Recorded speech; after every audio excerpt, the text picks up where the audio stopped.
प्यारे दर्शकों नमस्कार। तारीख आज 20 जनवरी 2025 दिन सोमवार, हिंदी तिथि माघ कृष्ण पक्ष षष्ठी। आइए नजर डालते हैं हमारे प्यारे राज्य उत्तराखंड की तमाम बड़ी खबरों पर। वीडियो शुरू करने से पहले कमेंट बॉक्स में जय हिंद लिखकर हमें सपोर्ट करें और हाँ, वीडियो को पूरा जरूर देखें क्योंकि इस वीडियो में हम जानेंगे बिजली, पानी, मौसम, सरकार के नए नियम, ऐलान। तो चलिए शुरू करते हैं। कुमाऊं में सीएम का रोड शो, कार्यकर्ताओं में भरा जोश, भाजपा प्रत्याशियों के लिए मांगा समर्थन। निकाय चुनाव को लेकर चंपावत के बनबसा में मुख्यमंत्री पुष्कर सिंह धामी ने रोड शो और जनसभा कर कार्यकर्ताओं में जोश भरा। सीएम ने निकाय चुनाव में भाजपा प्रत्याशी के समर्थन में वोट मांगने की अपील की। कहा कि निकाय चुनाव में हर जगह भाजपा परचम लहराएगी और ट्रिपल इंजन की सरकार बनेगी। भीड़ देखते हुए कहा कि उनके मन में अब कोई संदेह नहीं है कि बनबसा में भाजपा प्रत्याशी को विजय जरूर मिलेगी। वहीं इसके बाद सीएम ने बाजपुर और खटीमा में भी रोड शो किया। कहा कि बाजपुर वासियों कमल का फूल खिलाओ, विकास की गारंटी मेरी है। भाजपा के पालिका अध्यक्ष पद के प्रत्याशी गौरव शर्मा को जिताकर डबल इंजन की सरकार बनाओ जिससे विकास होगा। औली में खिलाड़ियों और पर्यटकों ने की स्कीइंग, सीएम धामी की पत्नी ने भी उठाया बर्फ का लुत्फ। औली में वर्ल्ड स्नो डे पर स्थानीय स्कीइंग खिलाड़ियों और पर्यटकों ने जमकर बर्फ का लुत्फ उठाया। पर्यटकों के साथ उनके बच्चे भी बर्फ में जमकर मौज मस्ती करते नजर आए। Ski and snow board association Uttarakhand Chamoli, ice skating association Chamoli, winter games federation of Uttarakhand, पर्यटन कारोबारियों व स्थानीय स्कीयर्स ने संयुक्त रूप से विश्व हिम दिवस मनाया। स्थानीय लोगों, पर्यटकों व बच्चों ने स्नोमैन बनाया। इसके साथ skiing, tyre tube riding, snowboarding, fun skiing का लुत्फ उठाया। एसोसिएशन के रविंद्र खंडारी, विवेक पंवार, संतोष कुंवर, दिनेश चंद्र भट्ट, अजय भट्ट ने पर्यटकों को स्कीइंग की बेसिक जानकारी दी। महाकुंभ 2025 के लिए देवभूमि से शुरू हुई स्पेशल ट्रेन लगाएगी कुल 6 फेरे, यहां बढ़े टाइम व डेट। दून से प्रयागराज महाकुंभ के लिए शुरू हुई विशेष ट्रेन शनिवार को पहला फेरा लगाने के लिए करीब 600 श्रद्धालुओं को लेकर रवाना हुई। इनमें 478 श्रद्धालु वातानुकूलित व साधारण शययान में गए। यह ट्रेन प्रयागराज के नजदीक फाफामऊ जंक्शन पर श्रद्धालुओं को छोड़ेगी और रविवार को वहां से दून के लिए वापसी करेगी। ट्रेन में 1200 से अधिक यात्रियों को ले जाने की क्षमता है। महाकुंभ पर्व के दौरान दून से हर ट्रेन कुल 6 फेरे लगाएगी। कब सुधरेंगे हालात? जर्जर सड़क पर हुई देर, गर्भवती ने 108 में नवजात को दिया जन्म।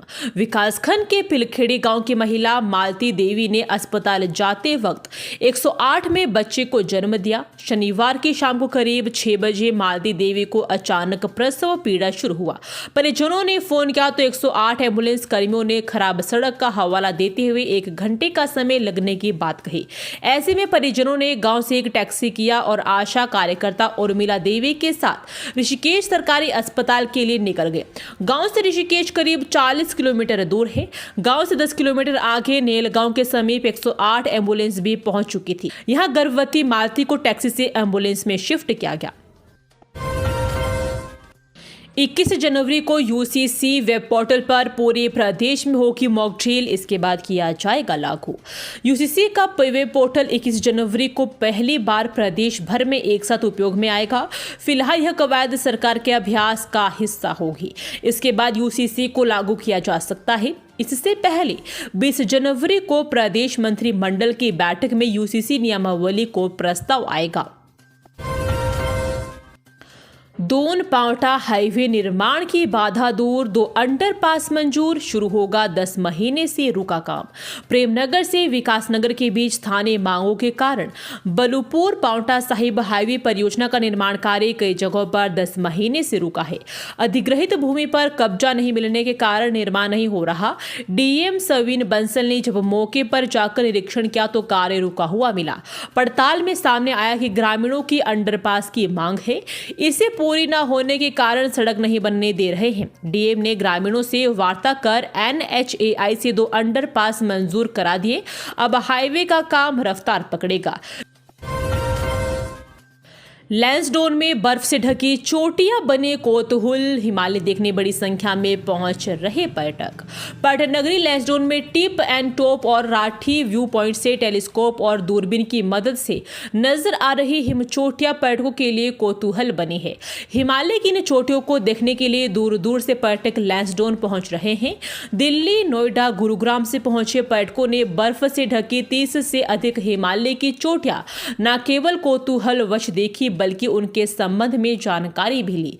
गढ़वाल हिमालयन रेंज के अंतर्गत हिमालय की चोटियां दूनागिरी 7066 मीटर, चौखंबा 7138, केदारनाथ में 6940, शिवलिंग 6543, नीलकंठ 6596, त्रिशूल 7120, मेरू 6660, कमेट 7756, स्वर्गारोहिणी 6252, नंदाकोट 6861 मीटर को सामान्य आंखों से भी आसानी से देखा और टेलीस्कोप व दूरबीन की मदद से इन चोटों का पास से दीदार भी किया। मतपत्र छापने में सरकारी प्रेस ने खड़े किए हाथ, 300 पदों के सापेक्ष महज 11 कर्मचारी है तैनात। उत्तराखंड के सरकारी प्रिंटिंग प्रेस के अधिकारियों ने निकाय के बाद आगामी त्रिस्तरीय पंचायत चुनाव के मतपत्र भी छापने से हाथ खड़े कर दिए हैं। ऐसा करना अधिकारियों की मजबूरी है क्योंकि सरकारी प्रेस में 300 पदों के सापेक्ष महज 11 तकनीकी कर्मचारी ही कार्यरत हैं, बाकी पद खाली है। राज्य निर्वाचन आयोग ने निकाय चुनाव के मतपत्र रुड़की स्थित सरकारी प्रिंटिंग प्रेस से छपवाने के लिए बातचीत की। इस पर प्रेस के अफसरों ने कर्मचारी न होने के कारण बताते हुए हाथ खड़े कर दिए थे। इसके बाद आयोग ने सभी मतपत्र निजी प्रिंटिंग प्रेस से छपवाए हैं, चूंकि इसके बाद त्रिस्तरीय पंचायत चुनाव भी होने हैं। टोकरी में अंडे लेकर अल्मोड़ा की गलियों में घूम रहा था इरफान। पुलिस ने की चेकिंग तो निकली ऐसी चीज, मचा हड़कंप। सल्ट पुलिस ने अंडे की टोकरी में छिपाकर गांजा तस्करी कर रहे एक आरोपित को धर दबोचा। आरोपित से पुलिस ने 8.820 किलोग्राम गांजा बरामद किया है। नशे के विरुद्ध जीरो टॉलरेंस नीति के तहत जनपद की पुलिस की नशा तस्करों के विरुद्ध कड़ी कार्रवाई जारी है। इधर नशा तस्कर भी अब पुलिस को चकमा देने के लिए नए नए तरीके अपना रहे हैं। पुलिस ने अब अंडे की टोकरी में गांजा तस्करी करने वाले एक आरोपित को पकड़ा है। थानाध्यक्ष सल्ट प्रमोद पाठक ने बताया कि थाना पुलिस क्षेत्र में चेकिंग अभियान पर थी। फिर पड़ेगी कड़ाके की सर्दी, 20 से 24 जनवरी तक होगा बारिश बर्फबारी का डबल अटैक। पहाड़ से लेकर मैदान तक मौसम का मिजाज लगातार बदल रहा है। नैनीताल जिले के मैदानी क्षेत्रों में रविवार की शुरुआत ठिठुरन के साथ हुई। दिन भर धूप और बादलों की आंख मिचौली का क्रम जारी रहा, साथ ही सर्द हवाओं का प्रवाह रहा। धूप में तपिश कम होने की वजह से ठंड रही। इस वजह से तराई भाबर क्षेत्र में अधिकतम तापमान 5.9 डिग्री सेल्सियस दर्ज किया गया। मौसम विज्ञान केंद्र के अनुसार हल्द्वानी और आसपास के क्षेत्र में दिन का पारा 18.2 डिग्री सेल्सियस रहा, जबकि न्यूनतम तापमान 7.8 डिग्री सेल्सियस दर्ज किया गया। पर्वतीय क्षेत्रों में बीते दिनों हुई बर्फबारी की वजह से मैदानी इलाकों में सर्द हवाओं का प्रवाह रहा। परीक्षा से चर्चा में भाग लेने को उत्तराखंड ने तोड़ा अपना पिछले साल का रिकॉर्ड, पीएम मोदी को भेजे बम्पर सवाल। प्रधानमंत्री के महत्वाकांक्षी योजना परीक्षा पे चर्चा कार्यक्रम में उत्तराखंड से इस बार रिकॉर्ड 2.94 लाख छात्र छात्राओं, 32,000 शिक्षक और 11,000 अभिभावकों ने पंजीकरण कर ऑनलाइन सवाल पूछे हैं। इसके अतिरिक्त परीक्षा पे चर्चा कार्यक्रम की अहमियत और औचित्य पर भी उत्तराखंड बोर्ड के 10 छात्र छात्राओं ने 1-1 मिनट के वीडियो केंद्रीय शिक्षा मंत्रालय को भेजे जा रहे हैं।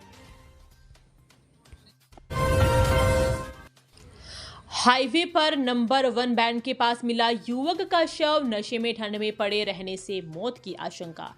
नैनीताल राष्ट्रीय राजमार्ग पर रविवार को नंबर 1 बैंड पर युवक का शव मिला है। पुलिस अत्यधिक नशे में ठंड में पड़े रहने से युवक की मौत की आशंका जता रही है। युवक की शिनाख्त जितेंद्र कुमार 36 वर्षीय पुत्र जगदीश लाल निवासी बेलू खान के रूप में हुई है। पुलिस ने शव का पंचनामा कर पोस्टमार्टम के लिए भेज दिया है। बेताल घाट में खेतों में बकरी चराते समय तेंदुए ने ग्रामीणों पर क्या हमला, हिम्मत दिखाकर ऐसे बचाई जान। नैनीताल के बेताल घाट क्षेत्र में तेंदुए और बाघ के हमले थमने का नाम नहीं ले रहे हैं। रविवार शाम को भी तेंदुए ने हल्डियानी गांव में खेतों के पास बकरी चरा रहे ग्रामीण पर हमला कर दिया। इस दौरान ग्रामीण बुरी तरह से घायल हो गया। ग्रामीण ने किसी तरह से हिम्मत दिखाते हुए पत्थर मारकर अपनी जान बचाई। जानकारी के अनुसार शाम करीब 4:30 बजे हल्डियानी गांव में दयालचंद्र 50 वर्षीय पुत्र इंद्रमणि खेतों के पास बकरी चरा रहे थे। इस दौरान अचानक तेंदुए ने उन पर हमला कर दिया। अचानक हमला करते देख दयाल ने हिम्मत दिखाते हुए तेंदुए को पत्थर मारकर और हल्ला मचाकर ग्रामीणों को बुलाया। ग्रामीणों को आता देख तेंदुआ जंगल की ओर भाग गया। ग्रामीण और परिजन दयाल को घायल हालत में बेताल घाट CHC लेकर पहुंचे। CHC में डॉक्टरों ने प्राथमिक उपचार किया और घटना के बाद से ग्रामीणों में दहशत का भी माहौल है। ये थी आज की फटाफट खबरें। हम मिलेंगे अगले बुलेटिन में, तब तक के लिए धन्यवाद। जय हिंद।